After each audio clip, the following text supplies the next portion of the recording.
Markel, naiz eta kantzatuta egon, gaurko gure aurpegiak nahiko hobeak dira, ze denboraldiko lehenengo garaipena heldu da, ordua zen ja, denboraldia orain dela ia 40 egun hasi zen eta orain arte aurpegi luzeak ekarri ditugu ona, baina behingoz irabazi dugu partida bat.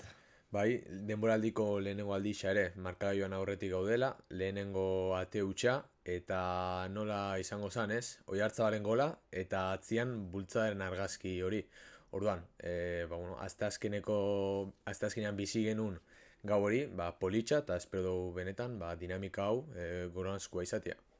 Bai, polita izan zen ze denbora nahikoa daramagu da horrelako sentsaziorik eduki gabe, baina ez du esan nahi ez genuela sufritu, eh? Ze Realak partida on bat jokatu zuen orokorrean, maila errendimendua beste jardunaldietan baino altuagoa izan zen, baina hala ere Realak ez zuen partida itxi eta azkeneko minututan 3 puntu horiek eskutatik jun ahal izan zitzaizkion. Orduan, alde batetik albiste onak ditugu, ze jokalari batzuk nahiko maila ona eman zuten eta maila hori mantentzen ari dira, eta beste aldetik oraindik gauza asko falta dira hobetzeko. Nahi baduzu 11koarekin joan gaitezke, ze albistetxo batzuk ere utzi zizkigun. Bai, batez Carlos Solerren lehenengo amaikako hori, eta badirudi Sergio Francisco bere galako amaikakoa duela behintzat, Brais aurrian mantenduta, Gorrotxa pivotean jarrita, eta interior edo bigarren linea horretan Carlos Solerrekin batera gisa da, hiruren arteko partida orokorrean oso nahi izan zala ez, eta aurreko partietan eskatu genuen zelai erdi trinko hori, atzo bai ikusi genula. Bai, azkenean orain arte apustua Pablo Marin izan da, eta egia esan ez da hau bere errua guztiz, baina estadistikoki nahiko datu kaskarrak zeukan Realarekin, ze esen hainbeste nahi genuen garaipen hori heltzen Pablo Marinekin 11koan, eta orain kasualitatea edo ez, lehenengo partida ulkian hasten duela eta Realak garaipena lortu du. Horrek ez du esan nahi, Pablo gaizki egin duenik, baina Carlos Solerrek ematen digun baloiarekin kriterio hori, agian Pablok ezin digu eman, ez? Orduan nik uste dut apostua nahiko logikoa dela eta ikusiko dugu Bartzelonaren aurka errepikatzen duen edo deskantzua ematen dion Solerri, ze oraindik egia esan erritmoa falta izaio. Egia esan, lehenengo zatia atzokoa behintzat nahiko erritmo altukoa izan zen eta Realak hasieran Espainolen aurkako berdina bilatu zuen, ez? Baita ikusi hon Espainol azkenean bost defentsakin atera zala. Pentsatzen genuen, edo behintzat, erritmo altu hori Realak markatu zuen, eta nik uste iniziatiba hori ukitzia, ontzat edo alde hona erakuste digula Realak alde horretatik ez. Eta gainera, ikusi genuen defentsa hori aurrera mateko gai izan zala partidoko aldi askotan ez. Batez ere, noren eskutik, barreneren eskutik zehatzoko partida, beste behin, ez dakit zenba MVP eman dizkiogun barreneri, baina atzokoa beste bat izango da segurazki, ze zazpi regate saiakera utzi zitsuan atzo, lau ongi, eta guztira eta bostoke inzitxun. Osea, Sergio Gomezekin Bai. ekizuen harremana oso nahi izan zen, eta mapan ikusten dugun bezala, jokaldi gehienak ezkerretik juntzian. Bai, azken denboraldietan bere partaidetza ez da hain erregularra izan, orduan beti geratu izan zaigu zalantza hori barrenerekin, ez? Jokalari erregularra izatea lortuko aldu, eta egia esan lehenengo 6 jardunaldi honetan lortu duela, ez? Nik uste dut beste behin ere taldeko jokalari biziena izan zela atzo, gehien saiatu zena, eta gola ere beranketatik dator, ze berak eman zuen asistentzia. Asistentziarez gain, beste bi pase klabe eman zituen, paseen 87 asmatu zuen, azkenean agian erasoko jokalari batentzat ez da datu esanguratsuena, baina hor dago ere, datu hori, eta oso maila honean ikusten ari gara barrene, berak behar zuen eta taldeak ere orain behar du maila hori, ze agian beste aldetik kubo ez dago hain fin. Hori da, azkenean erantzukizun hori ikusten ari gara parte hauetan, barrenek ari dela hartzen, eta taldeko zutabeetako bat izango da, edo izaten adian momentu honetan. Orain arte 14 gol aukera sortu ditzu, asko dira, hauetatik 2 gol, bi golian amaitzu dute, gero berak ere gol bat ditzen du, orduan honekin batera, gol bat eta 2 asistentzia momentuz. Ointxe ipatu dugu, Sergio Gomezen partida oso nahi izan dela, eta nik uste batez ere, atzo ikusi genula, jokaldi guztietako basian edo hasieran zeola ez, Eta ikusten dugu hemen ere berriz ere mapan. Osea, ikusten dugu Solerrekin batera, Barrenekin batera, Txaletatzarekin batera, joko guztixa Korrotxakin batera, joko guztixa Sergio Solerren hanketatik pasatzen zen, eta honek alde batetik ikusten digu albiste hon bat, eta da, bilatzen ari geran esker lateral hori aurkitzu dugula, ez? Bai, aurrera pausa bat eman du defentsiboki, ikusi genuen Kartujan ere oso ondo aritu zela eta partidako jokalari onena izan zela, eta gero baloi ateratzeko orduan beste gauza bat da. Ze Realak baloia eskuinaldetik ateratzen saiatzen denean, azkenean badakigu Aranburu baloiarekin pixkat jokalari kaskarragoa dela, Bai. esango genuke, eta Sergio Gomez ohituago dago baloia izatera hanketan, eta hori igarri egiten da, Barrenerekin duen konexio hori, eta gero bere aldeko beste jokalari guztiekin, zuik aipatu duzun moduan, Soler jauste zenean egal horretara, Txaletatzarekin ere, ez dakiz emat pase egin zituen atzo, baina bueno, irten bidea hortik ikusi du Realak dagoela, eta hori esplotatu behar du orain arte, eta hurrengoko partidatan ere. Eta ikusi un alde txarraren zatixan batez ere, bi edo hiru aldiz gehixo iritsi ginala, batez ere Aranbururen erremate hori, pena bat izan zen baina esan sartu. Baina azkenean Sergio Gomez eta Aranbururen kasuan hori da ez, baten gabezia bestaren indargunia dela, eta nik uste hori txenduela Politx atzian dakaun linea ez. Azkenean Aranburu fuertio dixe defentsan, eta erasuan pixkat motelo edo mugatuagoa dau, eta Sergio Gomez kontrakoa. Hau esan da, Aranburuk partida osoan erremate gehixen izan zituen jokalaria izan zen, ze lau tiro inzitxun, baina egisa da asko areatik kanpo jokaldia maitzeko izan ziala, eta badakigun una maitzu ziren tiro horiek.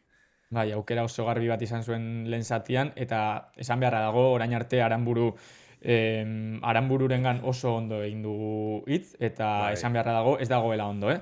Hasiera nahiko kaskarra izan du, lehenengo partidak ez dira errazak izan taldearentzat, baina hain seguru bere burua hain seguru erakutsi duen jokalari bat, igartzen da ez dagoela hain puntu honean, eta Aranbururi nik uste dut hori gertatzen zaiola, nik uste dut erritmoa hartzen duen bai. momentuan eta guztia pixka bat egonkortzen denean, hobetuko duela maila, baina Gestio orain karga arte kudeatu hori da, behar da, orain ondo, arte kudeatu. kostatu zaio, eta bere ordezkoa, berez Ruperez dela, oraindik lesionatuta dago, orduan hor ikusiko dugu ea Realak arazo bat duen, edo ez.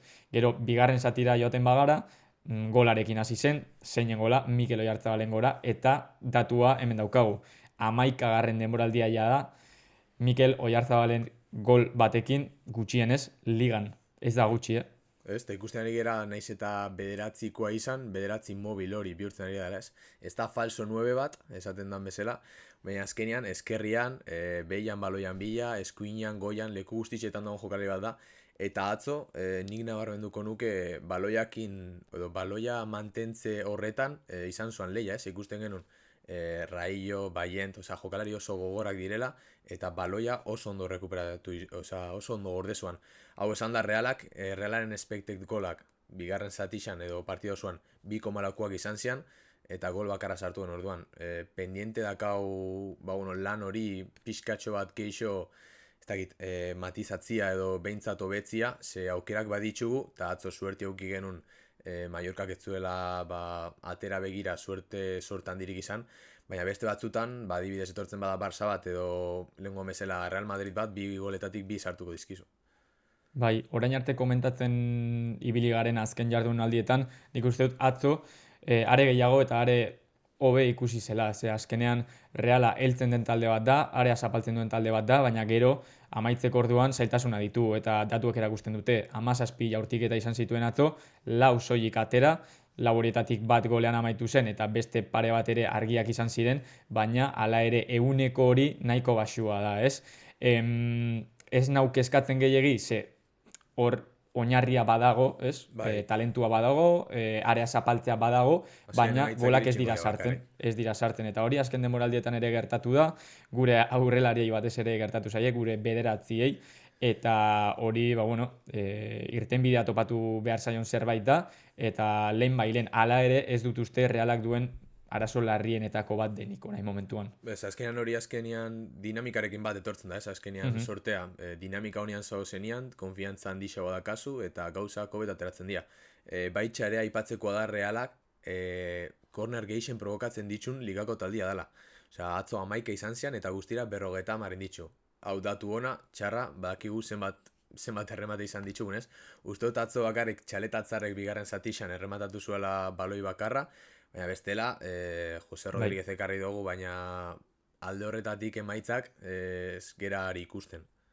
corner gehiago bai, baina errematatutakoak o Ez, edo berdin edo gutxiago. bai, Eta beste alde positiboa atzo ere bai estatu zena eta azkenaldian ikusten ari garena, Realak zelaiaren azken eren horretan errekuperatzen dituen baloi kantitatea.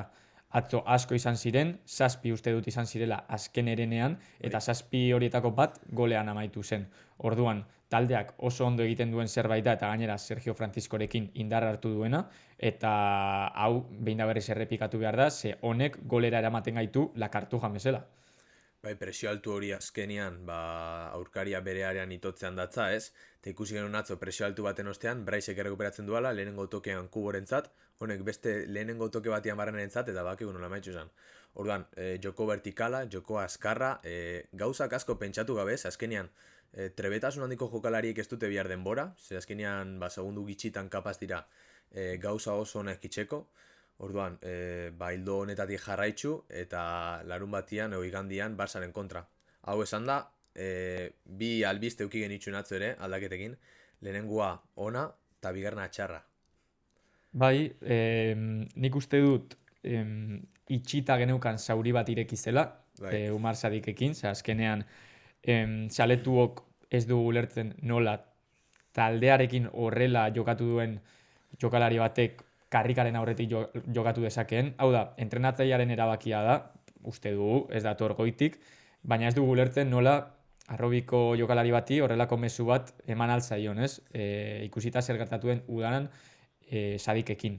Eta gero, beste aldetik, albiste hon bat daukagu, ze orain arte protagonismo gehiegi izan ez duen jokalari batek oso minutu onak izan zituen, Beñat Urrientesek zelaira sartu zen, gorrotxaren alboan pixka bate aurrerako, eta oso minutu onak izan zituen. bai, batez ere entxufauta aukitzia Turrientes garrantzitsua da, bi partietako hastietan jokalariak hor euki behar dituzulako, ez?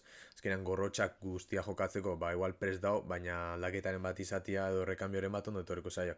Gero, Sadikena, badakigu azkenean respetu falta bat izan duela klubaren ganez, azkenean udo osua egonda kanporaketa edo beste talde batzutan pentsatzen, eta ez du izan nahi atera Realak proposatzen zizkion taldeetara, eta azkenengo gunean bai. Hau esan da, eta nik uste logika pixkat bilatzia naiz eta kosta Sergio Franciscorentzat partidaren testu ingurua ikusita altuko baloia ere horiek irabaztera aterako zala eta pixkat, lehia pixkat jartzera aterako zala, ez zala horren ideia txarra. Gauza zeda, ikusi genuen pasotismoa, ez dakiz zenbat minutu izan zen, ustot 10 izan ziala, baina eske eman zitxun 10 minutu horiek, benetan esan da show bat izan zian, orduan espero dut benetan hemendik aurrera karrikaren gan, konfiantza hori jartzia, Sergio Francisco. Eri horrek ematen dit pena batez ere. Azkenean jokalari bat daukazu, jada utzita nahiko aldiz egiten dena, konfiantza eman diozu aurre denboraldian, eta orain ligan zailago dauka jokatzea, baina enuke uste, o enuen pentsatzen, Sadikek bere aurretik jokatuko zuela. Orduan gai hori hor dago, debatea eztabaida egon daiteke, baina bueno, oraingoz itxi egingo dugu eta hurrengo baten berdina gertatzen bada irekiko dugu berez. Orduan adi egongo gara zer gertatzen den hurrengo egunetan eta batez ere Bartzelonako partida horretan zer egiten dugun. Ikusiko dugu. Garrantzitsu izango da goruntz begira hastia, ze puntuak ez dira bueltatzen eta momentuz dinamika jarraitzu behar dugu. Hori da.